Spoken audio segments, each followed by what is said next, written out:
বুড়ি কলে মুখ ধুয়ে বেরিয়ে যাচ্ছিল, বোচকাটা বগল দাবা করে। পুরোহিত আটকালো, বলল, বুড়ি, এই যে তুমি মন্দিরে রোজ দুপুরে আসো, ভোগ খাও, চলে যাও। বুড়ি তাকে থামিয়ে বলল, কেন? আমি তো 10 টাকা দিয়ে কুপন কাটি, অবশ্য রোজ কাটতে হয় না, এক একদিন এমনি এমনি ভোগ দেয়। কিন্তু কেন জিজ্ঞাসা করছেন?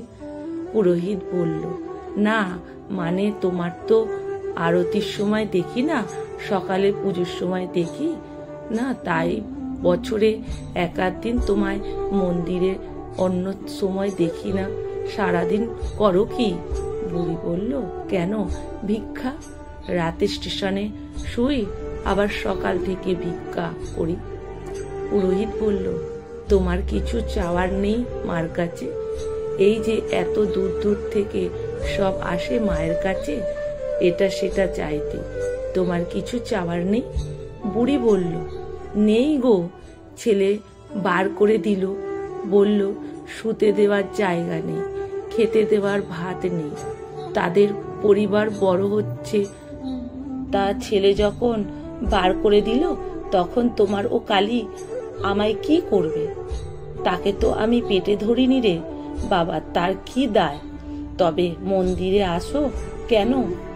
মাকে বলতে যেন ছেলেটার অমঙ্গল না করে, সেও মা তো, বুঝবে, তারও তো কেউ নেই, নইলে তোমাদের মন্দিরে পড়ে থাকে সারা রাত, তালা লাগিয়ে দরজা জানালা লাগিয়ে চলে যাও, সে এক গ্লাস জল চাইলে পাবে কি না কে জানে। ও সবার ভাগ্যেই এক।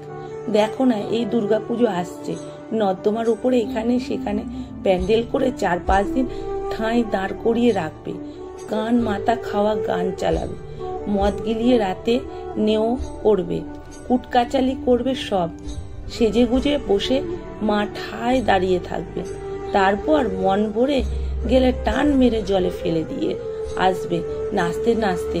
ওর কাছে আমি আমার জন্য আর কি চাইবো বলো? আমি আসি, টাকা দিই, কুপন নিই, ভোগ খাই, আর মাকে বলি, তুই তো সব জানিস, ছেলেটার যেন অমঙ্গল না হয়, দেখিস। এই তো আসি। পুরোহিত স্তব্ধ বাক্যে, সত্যি তো মন্দিরে তালা দেওয়া, এখন পাখা লাইট নেভানো, কর্তৃপক্ষ অত টাকা লাইটের বিল দিতে পারবে না। বুড়ি চলে যাচ্ছে, ময়লা শাড়ি, পগলে বোচকা, চলায় না আছে কোনো তারা, বলায় না আছে কোনো ক্ষোভ। এত শান্ত কি করে হলে বুড়ি? বুড়ি ফিরে তাকালো, হাসলো, সামনের ওপরে পাটিটা, দাঁত নেই, দুটো কি তিনটে, এমন নিরুদ্বেগ অমিল হাসি একমাত্র মায়েরাই হাসতে পারে। তাড়িয়ে দিল। লেখা সংগৃহীত, পাঠে অনিতা ভট্টাচার্য। ভিডিওটা যদি ভালো লেগে থাকে বন্ধুরা প্রচুর প্রচুর শেয়ার করবেন। আমার প্রণাম আপনাদের জন্য রইল।